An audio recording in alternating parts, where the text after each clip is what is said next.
Hello, people of the planet. Welcome back to my channel. This is Port Charles Public Radio, brought to you by me. My name is Abby, and this is my new apartment. Um, I don't have a chair or a desk in here, so don't judge me for being in bed, okay? Because I'd have to go out into the kitchen instead of the counter. And I don't know which one of my roommates is going to walk up and destroy my live stream. So we're going to talk this way. Getting into this episode this lovely Thursday. I'm going to kind of blend with what happened yesterday with today's episode because I'm not going to try and review yesterday and keep being a day behind. I'm just going to combine it and move on. So today we had 20 people on. There was quite a bit of bullshit happening in today's episode. And a lot that happened yesterday. And I didn't take any notes when I was watching it. I just was enjoying the crazy fucking fiasco that is General Hospital. So, yesterday, Anna and Finn almost long for the world to figure it out, you know. The attorney general got shopped, as Robert kept saying, and you know, he blamed Anna for that one. So did Sam and Jason, when clearly it was Peter. And when she tried to say, I didn't do that, Robert was like, yeah, no, Peter did it. So he's trying to cover his tracks. And she's like, why can't he? Why can't he defend himself and save himself? And he was like, well, he can. It just means that he's guilty. And so then today we watched the aftermath of Finn being honest and saying, yep, I fed that evidence to them. She's like, who the hell do you think you are? I trusted you. And he was like, well, you can keep talking shit to me or we can destroy this evidence that you hid. Do you want to destroy it? Let's destroy it right now. No, you don't want to destroy it? Is it because you know deep down in your heart of hearts that he is guilty and that's why you won't burn this evidence, because you know it could lead you somewhere? Why don't you investigate it? Mm-hmm. And, you know, she just started crying and said, I'm never going to stop loving my kid and, you know, go after this opportunity to have the second chance with him. I have to be there for him. And Finn's like, yeah, I see that. And straight up walked out of there with Violet. So, I will say, with all the yelling that took place in that house yesterday, there is no way that that little girl didn't pick up on any of it. So, I'm sure she's going to want to ask later what the hell that was about. But I just want to say I don't blame Finn for wanting to leave and not, you know, be with Anna after incriminating herself and tampering with evidence and just not believing that this dangerous man could lead to more danger. And he's protecting his little bitty child. Not that he would ever go after or harm that little girl. But, like, she could become collateral damage, just like there are a bunch of other people who are becoming collateral damage in his attempts to hide his wrongdoings in his past. You know, Andre and Franco would have been collateral damage. So that is just something that Anna can't let go. And I don't blame Finn for leaving. I hate it because I kind of wanted those two to work out. But I guess they're paving the way for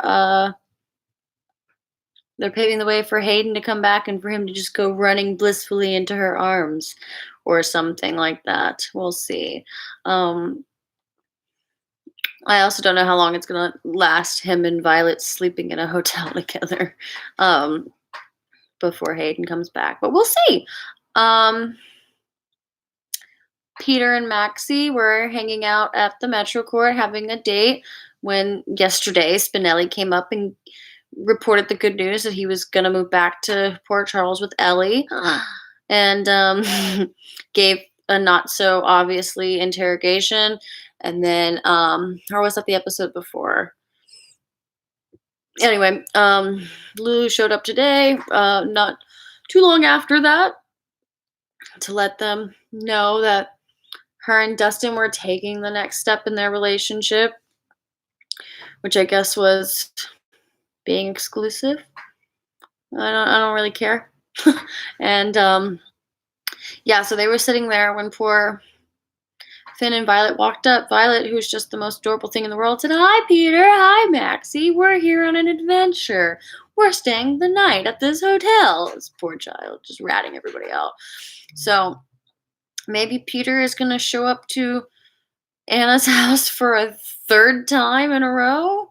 I don't know. We'll see. It looks like he was wearing a different outfit than the one before. Anyway, I mean, is he going to let her be alone on Valentine's Day?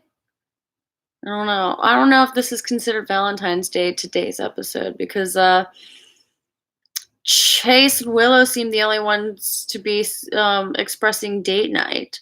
But also, we're like 9 days behind because of the preempting for this fucking impeachment trial. So we might not be in Valentine's Day stuff yet. I'm not sure if they've re-edited stuff, so then we can have some stuff going on with that tomorrow. I don't know. So that'll be fun to see if that's actually going to happen tomorrow or not. Or maybe they're just going to like cut all the Valentine's Day stuff. We'll see. So Jax invited Dustin to come have a meeting with him. And because of that, he wore a suit, which was odd because I don't think Dustin wears that to work.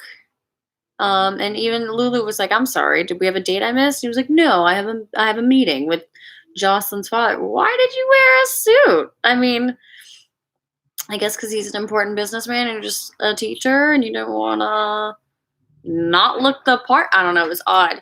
But I had a feeling.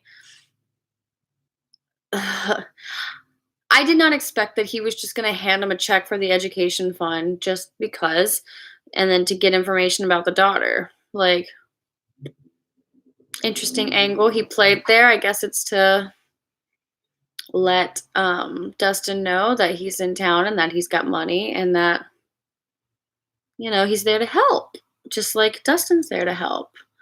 So, yeah. But anyway, I knew that this whole Valentine walking up and shooting Jax had to have been either a dream sequence or some sort of falseness. Because there's just no fucking way. That scene yesterday with him discovering that Natasha or that Alexis wasn't his sister and that he was Cassadine was like, oh my god, bone chilling to the max. Wow. Like his first thought was to go find Nina and talk to Nina about it, but she was already talking about how she was moving on with the man who kissed her, or wanted to move on with him. Like, ooh, you know, Ava wasn't too off on the whole like, yeah, he's gonna go kill him now idea, because that was almost what he wanted to do. I don't know what Valentine's gonna do now. I don't think he plans on changing his name and Charlotte's last name from Cassadine because we don't really know what Helena's last name, I can't remember what her maiden name was, but I will say she truly believed that she was a Cassadine. I'm sure we know what her maiden name is, but she truly believed she was a Cassadine for many, many, many decades. So I think even though he's not technically a blood-related heir to the Cassadine throne because he's not Mikos's, not Mikos, he's not, I guess Mikos, or Stavros or whoever the fuck, he's not his kid, so he's not technically, but I mean, I think being Ava's kid, yeah, or not Ava's kid, being Helena's kid, yeah, you're still a Cassadine.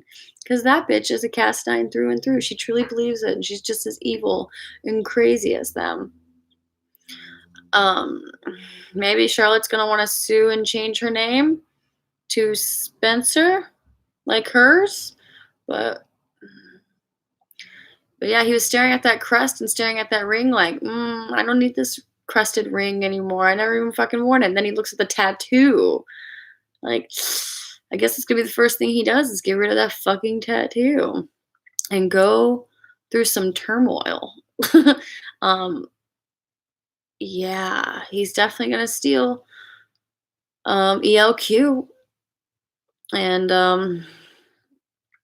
I look forward to seeing Valentine outside of his Cassadine roots. So we can move on from that. Jocelyn being there in that moment, before or as Valentine was walking up, that little bitch was eavesdropping. I mean, you're not supposed to do that shit, Jocelyn, but at least she was there, because if she wasn't there, I think Valentine probably would have shot him. That whole like, I wouldn't want my daughter to see me getting shot or killed or see me doing something bad, so can't do this in front of, his kid. Um, and then she went downstairs to go personally thank him, Dustin, for how he handled for like indulging her father, and also like the awkwardness of Valentine. Like, you don't have to apologize for Valentine being weird to your dad in his office, Jocelyn. Um she approaches Dustin in such a way. I wonder if this is a weird schoolgirl crush. I don't know. I don't think so. I just think every time she looks at him, she's like, "Hi, you're great. You're a hero." Not obviously swooned by him, but she just gives him this look of like, "Hi, you taught me how to like express myself. So when I look at you, I just see joy," even though he like ratted her out for alcoholism and whatnot. um, you know? So whatever, Jocelyn. Moving on from that, Chase and Willow had this interesting date night tonight.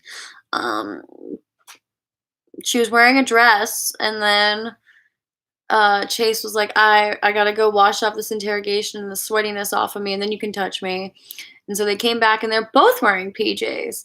So I guess she just like put on the dress to look sexy in the moment, and then they didn't have sex. He just while he was showering, she decided, I'm just gonna get out of this dress. It was kind of funny. Um, but they had their little date night, and they talked about her being being Wiley's nanny. He's like, "Are you sure this is a good idea?" Um, Everyone keeps saying that this is probably not a good idea for Willow. I'm just wondering when she's gonna crack, and I think they're trying to preempt that she's gonna crack under the pressure of like just being a nanny and not being his mother, but she's not gonna be given that opportunity because Nell's gonna come swooping in to kidnap that baby. Um, and we're gonna find out that like that baby isn't actually Willow's because it's actually Nell's, unless Julian kills Nell. I know that we hate the idea of losing Nell because she's such a good villain, and we could keep her crazy ass until the end of time, just like getting in and out of jail under fucking loopholes. But like, the only way I think we're gonna keep this secret dead and buried is one, if Lucas never remembers or never recalls the memory of what happened after the accident, which he's already acting like that's not gonna happen. So, and two is if we get rid of Nell. Because besides Brad and Julian, the only person who knows about the secret is Nell. Oh, and Britt. He did tell Britt. So maybe I'm just holding out that, Julian's going to kill her because she's going to kidnap this baby. And they're going to go after her. They're going to go look for her. Julian's going to have to kill her. And they're going to be like, why did she kidnap this baby? Oh, because she's crazy. And we're just going to like leave it at that, that Nell's crazy.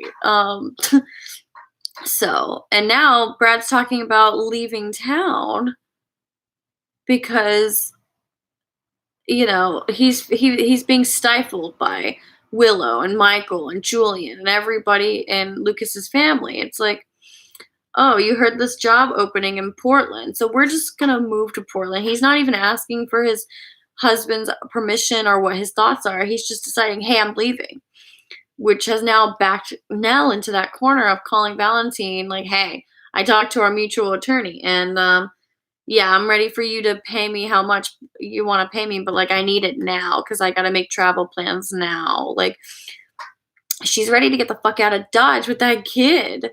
Um, Not good. Not good. I think she's gonna steal a boat from the Quartermains. That could just be me. Or at least that would be the coolest fucking way to do it. Um, Moving on from that, Jason and Sam. Sam is so fucking stupid. Oh my god, just her whining and her crying yesterday. Like, Jason, I don't know what we're gonna do. I just can't handle this nonsense without. I can't handle 2 more years of not having you around. I can't put my kids through it. Oh my god, let's run away together. Who the fuck are you? You weak sack of what? And it has nothing to do with Kelly Monaco's performance at all, because she's great. I like that actress, but like, and I don't think it's like her portrayal of Sam, it's how they're writing this fucking character. This is not normal. It's not normal for Sam to be I just can't. I fucking can't. And then today, she like, oh, I'm gonna look both ways before crossing the hallway and sneaking out of this exam room, and she sneaks out, goes to the elevator, and here comes bitch ass parole officer around the corner. Miss McCall, did you just come out of that exam room? Well, I went by to doing a surprise visit at your house, and your babysitter said you were here at the hospital, but like you didn't tell her why. The doctor should still be in there, right? I'm just gonna go ahead and see if your story checks out. Like, who the fuck are you? Epiphany was not wrong in that, like, coming through and being like, who the fuck are you nonsense. No, HIPAA laws, dumbass. You can't, like, I respect your hustle and doing your job and your duty correctly, but like, you're not doing it correctly. That was pretty fucked up, in my opinion. Stupid ass. And then Epiphany comes through and is like, Sam, Jason, you guys are being fucking dumb. You know better than to do this. You're a mother first, and you are a father first. So, like, next time she says, meet somewhere you get caught, you tell her no. She walks away, and those two took this as a, like, oh my god, this is so hard. We're just gonna have to, like, figure out a way to like, get this parole officer to either, like, deal or silence her. Sam, why are you being so fucking stupid? Ugh. I don't like it. I don't like it. I hate it. I fucking hate it. I could go on about that forever. I'm not gonna waste any more breath. Last but not least, Nina and Ava continued their conversation at the gallery. It was sweet and adorable. They're becoming just the best of friends. And yeah, there's going to be an event for Franco to do a portrait of Helena. That was yesterday. I like that those two are going to be friends all of a sudden. This is something they're doing with this new Nina actress, is that they're making these two friends. So I'm fucking here for it, because they both need like an actual friend in their life that isn't like family. So I hope it works out. I really do. That, I think, yeah, that covers most of this episode, and I can't wait to see what we're gonna do tomorrow. And I don't know what I'm gonna review tomorrow, but I'm gonna make the time. I'm gonna make the time after my dinner to myself. Yeah, so thank you all for joining me, and for sticking with me this long. Peace to the planet, and let's try this again sometime, shall we? Y'all have a good night. Bye.